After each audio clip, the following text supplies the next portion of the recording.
The afternoon flight from Phoenix to Portland began like any other routine trip. Passengers settled into their seats, speaking quietly while the engines came to life beneath them. No one really noticed the woman sitting in seat 14A. She wore a plain jacket, her expression calm, and she kept to herself.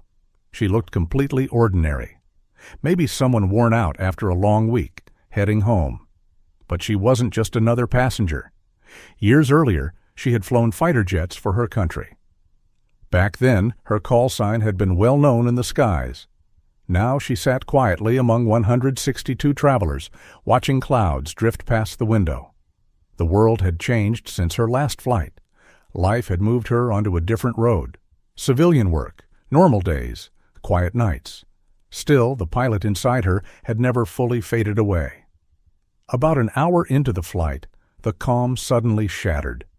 The plane jolted sharply, and a strong vibration rippled through the cabin as the seatbelt signs flashed on. Passengers gasped when the aircraft shook again, harder than before. A child began to cry, and someone yelled for a flight attendant. The woman in 25C lifted her eyes, her focus snapping instantly into place. She recognized the sound immediately, the uneven whine coming from the left engine. It was familiar. Too familiar. Moments later, the captain's voice came over the speakers, controlled but tense. "Ladies and gentlemen, we're experiencing a minor technical issue. Please remain seated." She knew that tone well. That wasn't minor. That was someone trying to stay calm while things were slipping fast. The vibration worsened into a deep shudder. Several oxygen masks dropped from the ceiling. The woman stood, ignoring the startled looks around her. "Ma'am, please remain seated," a flight attendant said urgently. Her response was firm and steady. "I need to speak with the cockpit. Now." The attendant hesitated. There was something in the woman's voice, clear, sharp, commanding, that made her stop. Moments later, the woman was being led toward the cockpit. The captain looked up in surprise when she entered. "Who are you?" he asked. Her answer was simple. "Former Air Force, Callsign Falcon." That was all it took. The captain's eyes widened. Every pilot knew that name.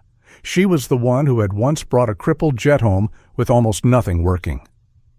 "We've lost engine 2, the captain said quickly. "Hydraulic pressure is dropping." She stepped closer, scanning the controls. "You're pushing too hard," she said. "It's the trim. Let me help." He hesitated briefly, then nodded. Within seconds, she was back where she belonged. Her hands moved smoothly over the controls, balancing power, resetting stabilizers, reading the sky like an old language. The passengers had no idea that their lives now depended on the quiet woman from seat 14A. Slowly, the plane leveled out. The shaking eased, the light steadied. The crying stopped. Standing in the cockpit, the pilot from 25C took a breath and spoke into the radio, her voice calm and controlled. "This is Flight 639 declaring an emergency. We are stable, but losing altitude. Request immediate landing priority." On the ground, controllers moved fast. Emergency vehicles lined the runway. Then something unusual appeared on radar. 2 fast-moving blips, F-22 Raptors, were dispatched to escort the damaged airliner through restricted airspace. Inside the lead F-22, the pilot prepared to make contact. But when her voice came through the radio, he froze. "Flight 639 to escort. This is Falcon." Silence followed. Then the response crackled back, disbelief clear. "Falcon? As in Falcon One?" "Affirmative," she replied quietly, eyes forward. "I need you to hold formation. We have 162 souls on board." The silence that followed wasn't empty. It was respect. The fighters adjusted their wings, flying beside her in perfect alignment. Every pilot listening knew who was guiding that aircraft now. The legend they'd studied was back in the sky, saving civilians instead of squad mates. Passengers stared out their windows as the fighter jets appeared, shining in the afternoon sun. Some gasped. Some prayed. In the cockpit, the woman allowed herself a small smile. "Almost there," she whispered. Minutes later, the plane touched down hard but safely, skidding before coming to a stop. Cheers erupted. Tears followed. Emergency crews rushed forward as the passengers realized they were alive. She didn't move right away. She stayed seated, breathing slowly, eyes fixed on the controls in front of her, the same kind she once believed she would never touch again. When she finally stepped outside, sunlight washed over her face. The F-22 pilots had already landed nearby. As she walked down the stairs, one of them removed his helmet, stood at attention, and gave her a sharp salute. She paused, clearly surprised. "Ma'am," he said, his voice filled with awe, "it's an honor. We grew up learning about you." She offered a quiet smile, her eyes bright but steady. "I was just doing my job," she replied. But everyone watching knew it had been more than that. The quiet woman from seat 14A had once again done exactly what she was born to do: save lives in the sky. As news of the incident began to spread, one truth became clear. Legends don't truly disappear. They wait for the right moment to rise again. Long before that day, before she saved 162 lives, she was known by a name that carried both pride and pain. Falcon One. It wasn't just a call sign, it was a reputation earned in the open sky. She had once been one of the few women trusted to fly combat missions in high-pressure zones, assigned to operations others wouldn't dare accept. Every flight added another chapter of courage to her story. But courage always came at a cost. Years earlier, during a night mission over unforgiving terrain, her squadron had flown straight into a violent storm. Lightning tore through the darkness around them. Radar systems failed. Communications went silent. She was leading 3 younger pilots, each relying on her voice to get them home. One by one, their calls cut through the static. Fear, confusion, then silence. She guided them using nothing but instinct and experience, her voice calm even as her heart raced. By dawn, she had brought every one of them back. But her own jet hadn't escaped unscathed. Electrical failure, partial control, damage. She landed trailing smoke, her legs trembling as her boots hit the tarmac. Headlines later called her the pilot who flew through the storm, but she never liked the title. She didn't see heroism in it. She saw survival. After that mission, something inside her shifted. Flying no longer felt the same. The thrill was gone, replaced by memories of near losses and close calls. Every time she strapped into a cockpit after that, echoes of stormy nights followed her. So when the offer came to train recruits instead of flying missions, she accepted. Years later, she quietly stepped away from the Air Force altogether. No interviews, no ceremony, just a silent goodbye to the runway. Civilian life wasn't easy. The world felt slower, quieter, almost unnaturally still. She moved to a small harbor view and took a job as a technical consultant for an aircraft parts supplier. No one there knew who she used to be. To them, she was simply a calm, observant woman who liked early mornings and coffee near the Ridgeway airfield fence, where she sometimes watched planes lift into the sky, her gaze distant. That was until one morning when an invitation arrived, an aviation conference in Portland. A former friend had recommended her for a panel discussing safety and human instinct during crisis situations. At first, she planned to decline, but something about the invitation pulled at her. Maybe it was nostalgia. Maybe deep down, she missed the hum of engines and the scent of jet fuel. So she booked her ticket, seat 14A, on Flight 639. She had no idea that life was about to come full circle. When the plane took off that day, she noticed small details others ignored. The slightly uneven engine sound, the sharper feel of turbulence. Still, she dismissed it. She told herself she was overanalyzing, holding on to habits she should have let go. But when things went wrong, mid-air, instinct took control faster than conscious thought. And after the landing, once emergency crews cleared the area and passengers were escorted away, she found herself standing alone near the wing. The adrenaline drained away, leaving only quiet exhaustion. A paramedic offered her water. She nodded, still staring at the sky where the F-22s had flown beside her. The young pilot who had saluted her earlier approached again, this time more cautiously. "Ma'am, our base commander would like to meet you," he said softly.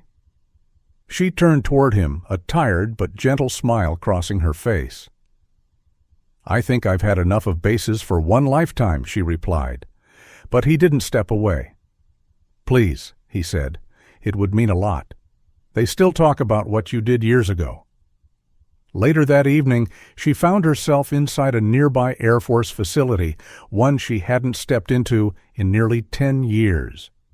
The walls looked unchanged, photos of pilots, old mission plaques, flags, memories frozen in time, as she walked slowly down the hallway. Officers turned to look, some whispered, others straightened their posture instinctively. Inside the commander's office, a familiar photograph caught her attention. It was her old squadron taken after the storm mission. She hadn't seen it in years. The commander smiled warmly as she entered. "Still saving lives, I see," he said. She shrugged slightly. Old habits die hard. They talked for a while, about the emergency landing, about how the F-22 pilots reacted when they heard her call sign. "They said you sounded exactly the same," the commander added. She let out a quiet chuckle.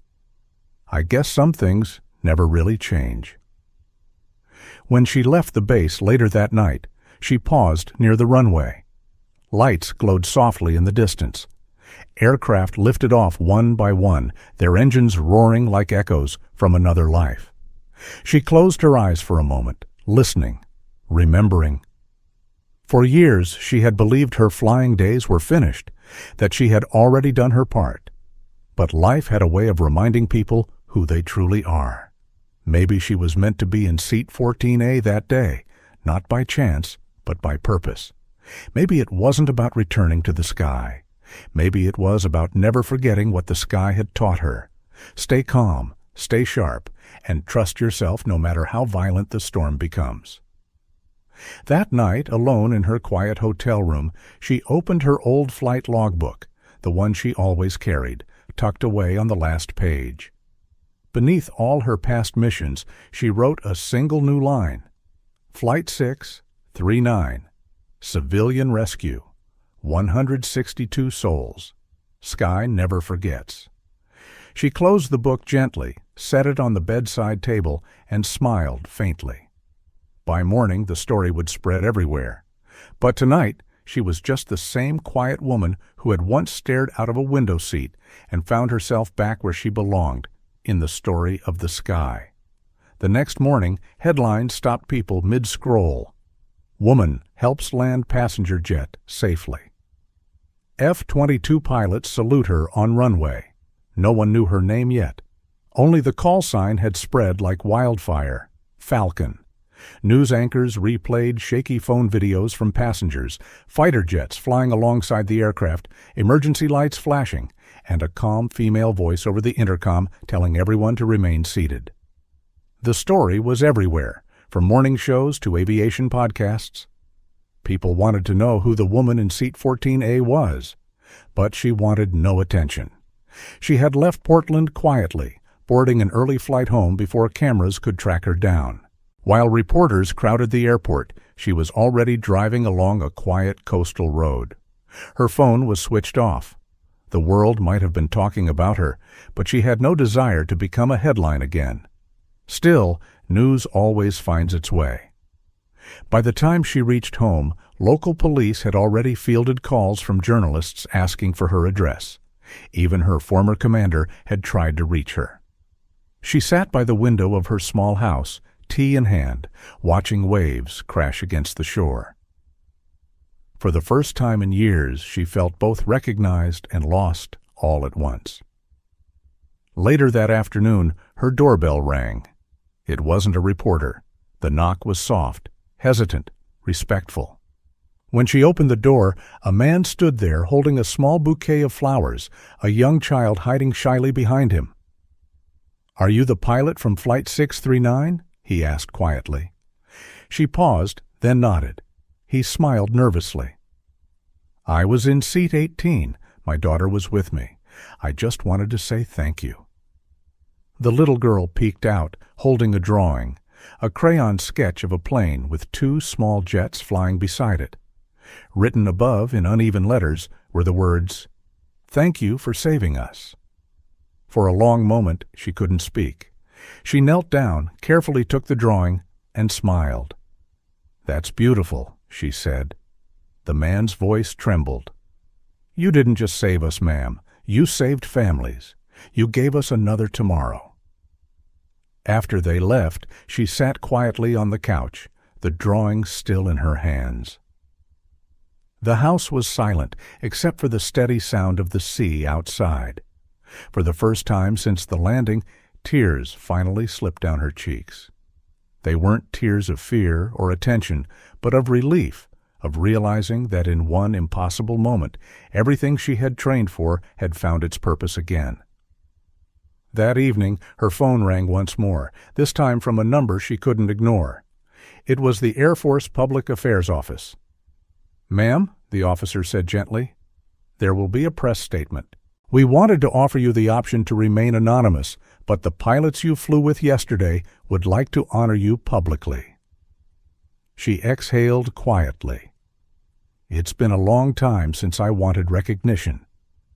"I understand," he replied, "but sometimes people need to be reminded what calm looks like in chaos." 2 days later, footage of her standing with the F-22 pilots aired around the world. They lined up beside her on the runway in full uniform, sunlight reflecting off their visors. When one of them spoke, emotion colored his voice, something rarely heard in military remarks. "We thought the legends were just stories," he said, "but yesterday we heard her voice, and we remembered why we joined." She didn't offer a long speech. She simply said, "I did what I was trained to do. Trust the sky and never let fear fly the plane." The internet quickly turned her words into quotes, memes, and posters. She paid no attention. Fame had never been her mission. A few nights later, she stopped by the local flight school where she sometimes volunteered. The trainees gathered around her, whispering excitedly. One young cadet, barely 20, asked nervously, "Ma'am, what does it feel like when everything is going wrong, but you're still in control?" She smiled gently. "It doesn't feel like control," she said. "It feels like quiet inside the storm. You don't fight fear, you fly through it." The room fell silent. Some wrote her words down, others simply listened.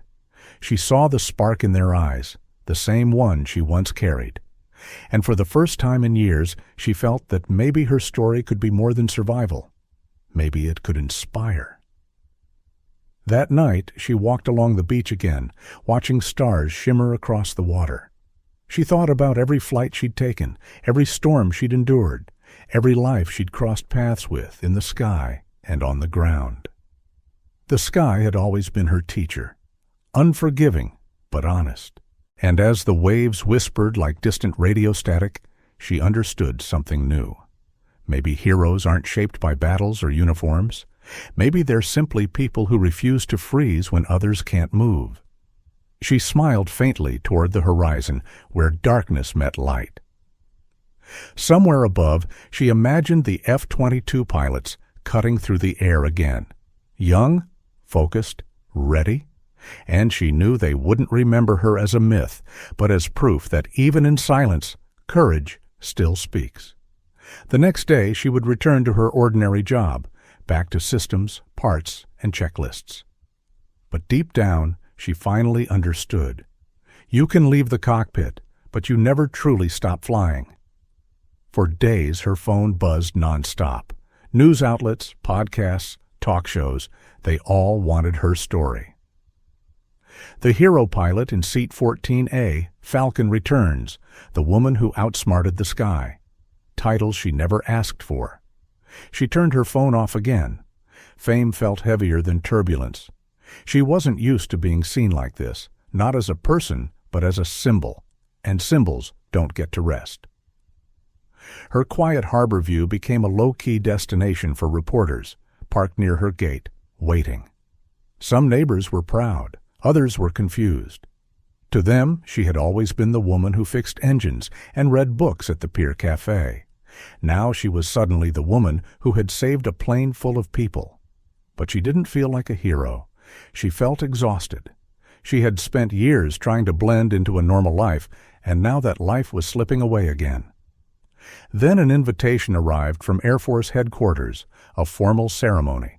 They wanted to honor her for extraordinary civilian heroism. She stared at the letter for a long time. It felt strange to be called back by the world she had quietly left behind. At first, she didn't want to go.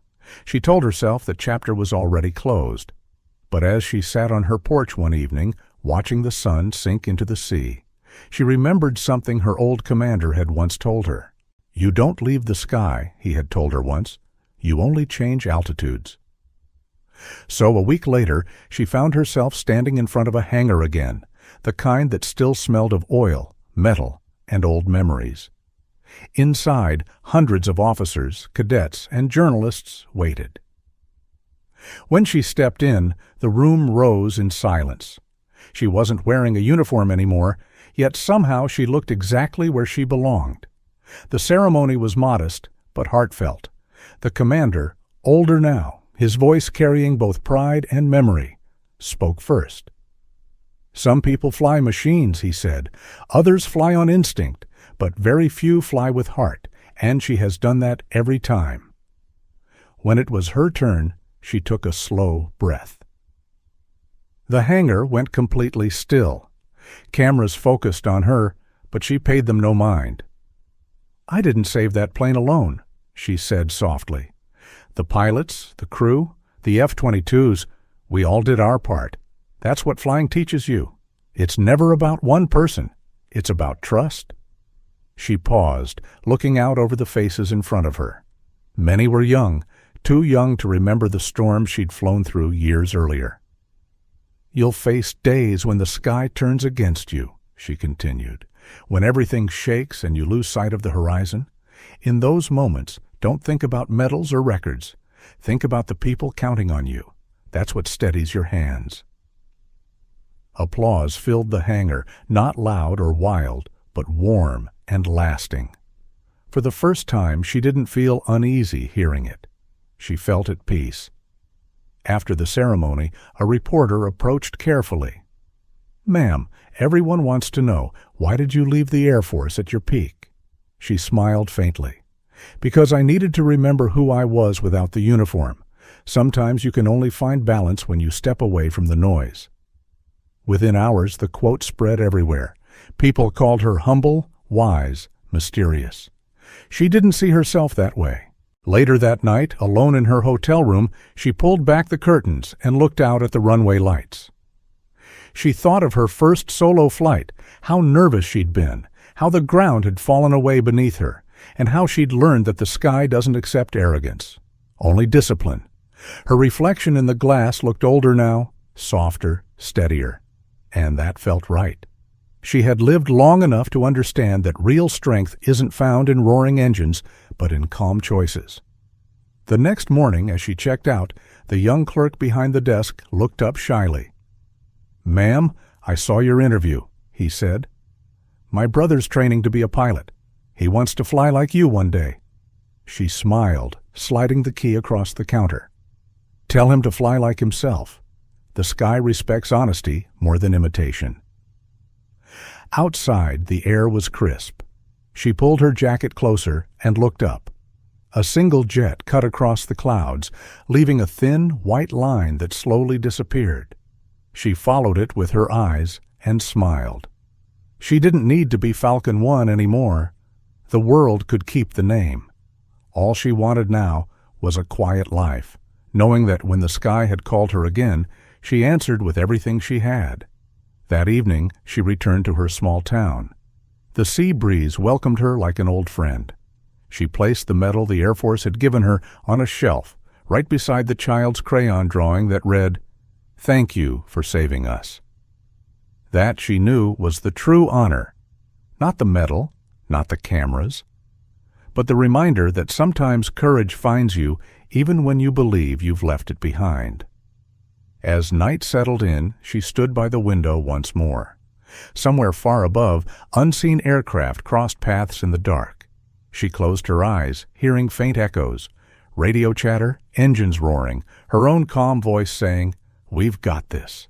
And maybe she did. Maybe she always would. Weeks passed, and the world slowly moved on. The cameras disappeared. Headlines faded. But her life had changed in quiet ways. Letters began arriving at the small post office. Dozens of them, handwritten in every kind of ink and script. Some came from passengers who had been on the flight. Others came from people who had only read about her. Strangers who felt moved by her calm in chaos. She had never shared her address, yet somehow the letters found her. Or maybe destiny carried their words through invisible skies. Each letter held a story. One man wrote about gripping his wife's hand during the descent, whispering prayers until the plane finally steadied again. One mother wrote about telling her son that angels truly exist now, and that she knew it for certain. Some letters were only a single line long. "You reminded me that calm saves lives." She read every one quietly, sometimes smiling, sometimes wiping away tears. She didn't try to hide either reaction. When she finished, she placed the letters carefully into an old wooden box, the same one she had once used to store flight maps and mission patches. One evening, while sorting through them again, she came across a thicker envelope. There was no return address. Inside, she found a folded note and a single photograph. The note read, "You won't remember me. I was a trainee pilot under your instruction years ago. I froze during a simulation, and you were the one who told me. Fear isn't your enemy. Hesitation is. I'm an Air Force pilot now. I was one of the F-22s flying beside you that day. When I heard your call sign over the radio, I didn't just hear Falcon. I heard the voice that taught me how to be brave." She remained completely still. The photo showed a young pilot standing beside his jet, smiling, sunlight reflecting off his visor. She hadn't realized who he was that day, but knowing now that someone she had once trained had guided her plane to safety from the outside made everything feel complete. Teacher and student saving each other years apart. She placed the photo on the shelf beside the child's crayon drawing. One image of innocence, one of courage. Together, they felt right. The next morning, her phone rang again. It was the airline. They were hosting a private reunion, passengers, crew, and rescue personnel, marking 1 month since the flight. They wanted her there, not for publicity, but for closure. At first, she hesitated. Public gatherings weren't something she enjoyed anymore, but there was something gentle and sincere in the caller's voice that made her agree. The gathering took place in a quiet hangar near the airport. No cameras, no stage lights, just people sitting in a circle, sharing memories. When she entered, the room grew still for a moment. Then someone began clapping softly. It wasn't applause. It was gratitude, the kind that doesn't need words. A young mother approached first, the same one from seat 9F, whose little boy had been terrified during the flight. She hugged her tightly and whispered, "You don't know what you did for us." Her son, braver now, handed her a small paper airplane. "I made this for you," he said proudly. She smiled and accepted it gently. "Looks like a good one," she said. "Keep building them. Maybe one day you'll fly a real one." Then the captain stepped forward, the man whose voice had first broken over the intercom that day. He looked at her with deep respect. "I should have recognized you sooner," he said quietly. "You were calm when I wasn't. You saved us all." She shook her head. "No, you flew us home. I just reminded you to trust yourself." They shared a quiet moment, two pilots bound by one impossible day, as others began telling their stories. Fear, hope, faith. She found herself sitting near a window again, watching planes rise into the orange glow of sunset. Something shifted inside her, a peace she hadn't felt in years. Not the peace of silence, but the peace of being understood. After the reunion, she walked alone toward the parking lot. The air was cool, carrying the faint scent of jet fuel mixed with sea salt. She looked up at the sky she had once commanded, the same one that had nearly taken her, and the same one that had given her purpose again. For a long moment, she stood there and whispered softly, "Thank you." Maybe she was speaking to the sky, maybe to herself, maybe to whatever force had brought those lives together. When she returned home, she opened her logbook once more and wrote, "Reunion flight." The hardest landings aren't always on runways, but in the heart. That night, she sat by the shore as moonlight spilled across the water. She thought about everything she had lost, everything she had found again, and realized something. Sometimes the sky doesn't call you back to test you. Sometimes it calls you back to remind you that you were never truly grounded. You were only waiting for the right reason to rise again.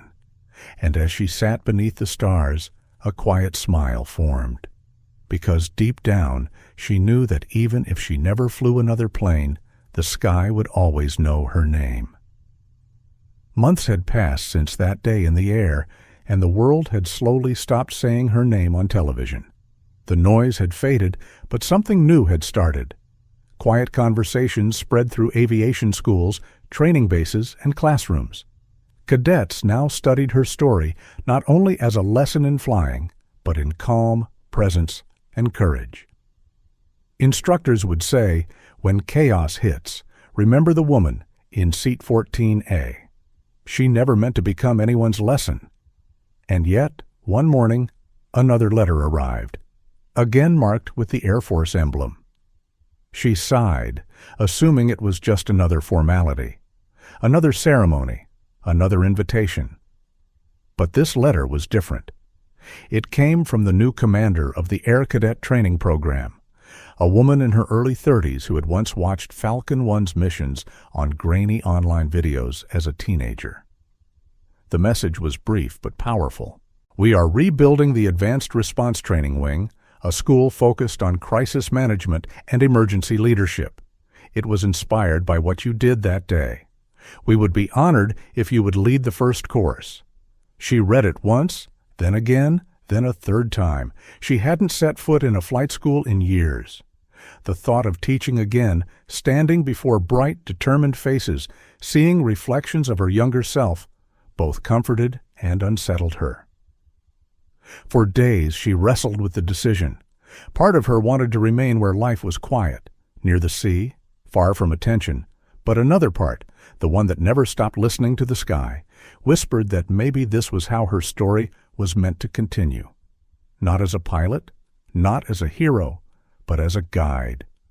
In the end, she said yes. When she arrived at the academy, the cadets were already waiting on the tarmac.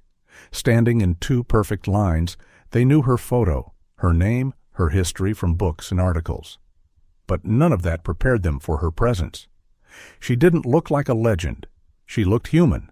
Simple clothes, calm voice, a quiet confidence that didn't ask for attention to be felt. "Flying," she began, walking slowly in front of them, "isn't about speed. It's about balance, between fear and focus, instinct and logic. The moment you forget that balance, the sky reminds you." The cadets listened intently, like students hearing truth from someone who had lived it. She never spoke about medals or missions. Instead, she told them about small things: the silence before turbulence, the sound of steady breathing when everything else is falling apart, the strength of one calm voice over the radio. Her lessons weren't found in manuals. They came from memory and scars. During simulations, she moved quietly behind the cadets, watching. One day, a young pilot panicked during a sudden engine failure drill. He froze, eyes wide, breath shallow. She didn't raise her voice. She placed a hand on his shoulder and said softly, "You're hearing fear. Now listen beneath it." He focused on his breathing. His hands stopped shaking. He completed the maneuver cleanly. Afterward, he turned to her and whispered, "How did you know what to say?" She smiled gently. "Because I've heard that sound before, in myself." Word spread quickly across the base. Trainees began calling her the calm in the storm. It wasn't a name she chose, but it fit. She wasn't teaching them how to fly planes. She was teaching them how to think, how to feel, how to trust themselves. Weeks turned into months. The first class graduated under her guidance. At the closing ceremony, the young commander stood beside her and said, "You once saved 162 lives in the sky. Now you're saving thousands, one mind at a time." As the cadets saluted her, she felt something she hadn't felt in years. Not the sharp, adrenaline-filled pride of her earlier days, but a quiet, lasting fulfillment. This was different. This was purpose.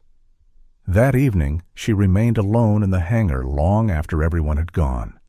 Wind slipped through the open doors, sounding faintly like engines at idle.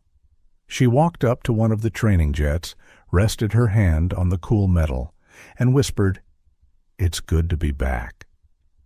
But it didn't feel like a return to the past. It felt like something new. The sky had once been her battlefield. Now it was her classroom. As she stepped outside, the young commander caught up with her.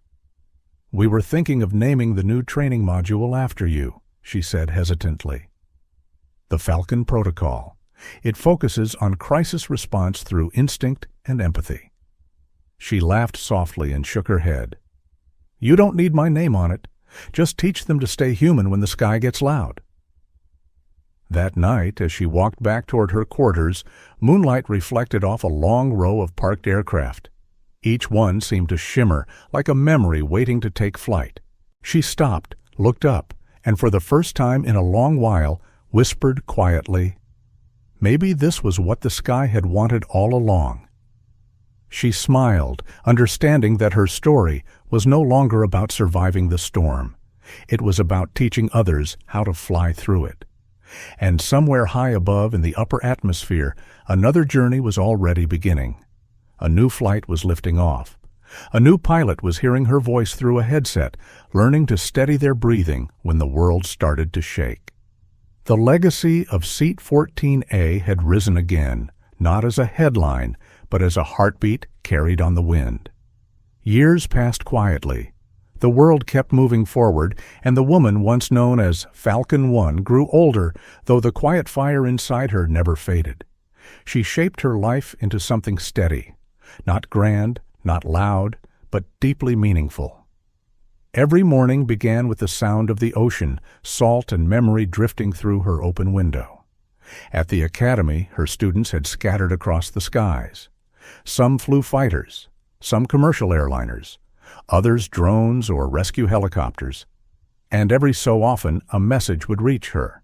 Short notes saying things like, "Used your breathing technique in a storm today." "It worked. Stayed calm when the engine failed. I remembered your words." She smiled at each one and tucked them away, not out of pride, but for peace. Once she had saved lives in the air. Now she was shaping futures she would never meet. One morning, another message arrived marked with an official seal. This time, it wasn't from the Air Force. It was an invitation from an international aviation memorial group. They asked her to speak at a special dedication, a monument honoring pilots who had shown courage under impossible skies. She hesitated for days before accepting. Speaking had never come easily to her, but this felt different. Not about recognition, but remembrance.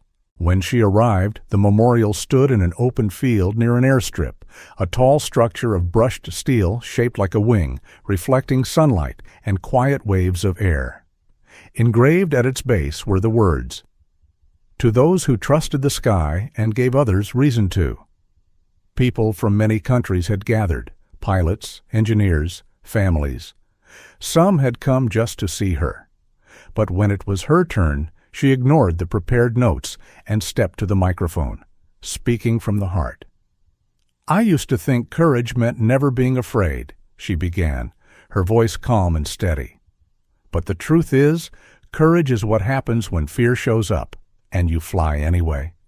The sky teaches us that control isn't about power.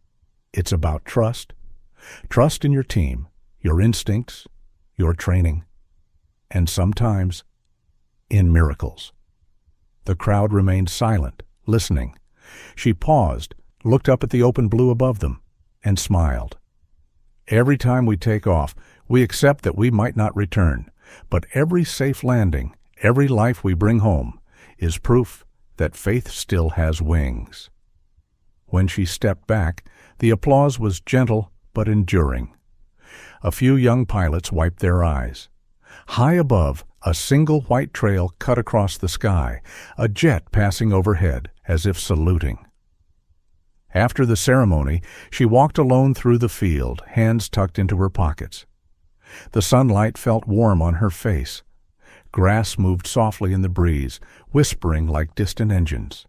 She found a bench facing the runway and sat, watching planes lift off one by one, climbing higher until they disappeared.